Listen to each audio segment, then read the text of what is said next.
సకల జిల్లా సర్వే ఎందుకు చేశారు, ఆ వివరాలు దేనికి వాడుకున్నారంటూ బీఆర్ఎస్ పై ఫైర్ అయ్యారు మంత్రి పొంగులేటి శ్రీనివాసరెడ్డి. తాము చేస్తున్న సర్వే ఆధారంగా పేదలకు న్యాయం చేస్తామన్నారు. కొత్త వారికి పథకాలు వర్తింపచేస్తామన్నారు మినిస్టర్. తెలంగాణలో జరుగుతున్న సమగ్ర ఆర్థిక కులగణన సర్వే వివరాలను వెల్లడించారు మంత్రి పొంగులేటి శ్రీనివాసరెడ్డి. ఇప్పటి వరకు 67,72,246 కుటుంబాల వివరాలను సర్వే ద్వారా సేకరించామన్నారు. 75 అంశాలతో ప్రజలకు ఏమవసరమో తెలుసుకునే విధంగా సర్వే జరుగుతోందన్నారు. ఈ సమాజాన్ని స్కాన్ చేస్తే తప్ప ప్రభుత్వ పథకాలు పూర్తిగా అందవని అన్నారు. ఈ సర్వే వల్ల ఎలాంటి పథకాలు ఆగవని, కొత్త వారికి పథకాలు వస్తాయని చెప్పారు. ఏ రకమైన స్కీమ్కి ఇబ్బంది కలగదు.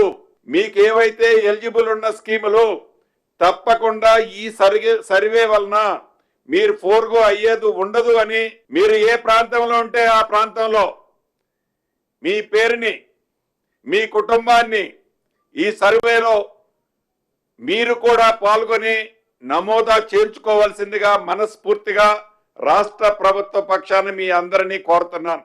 బీఆర్ఎస్ ఎమ్మెల్సీ కవిత సర్వే కోసం వివరాలిచ్చారని, కేసీఆర్, కేటీఆర్, హరీష్ రావు కూడా సర్వేకు సహకరించాలని కోరారు. సీఎం రేవంత్, మంత్రులు, కాంగ్రెస్ ఎమ్మెల్యేలు సర్వేలో వివరాలు నమోదు చేయించుకున్నామని తెలిపారు. గౌరవ మాజీ ముఖ్యమంత్రి గారు కేసీఆర్ గారు కానివ్వండి, బావమరుదులు కేటీఆర్ గారు, హరీష్ రావు గారు కానివ్వండి, వారందరూ తెలంగాణ రాష్ట్ర ప్రజలని అనుకుంటున్నాం మేమందరం. వారు కూడా ఈ సర్వేలో తప్పకుండా నమోదా చేయించుకోవాలని తెలియజేస్తున్నా. వారి కుటుంబ సభ్యురాలైన కవిత గారు ఈ సర్వేలో వారి కుటుంబాన్ని నమోదా చేసుకున్నందుకు వారికి రాష్ట్ర ప్రభుత్వ పక్షాన మంచి పని చేసినందుకు అభినందిస్తున్నాను.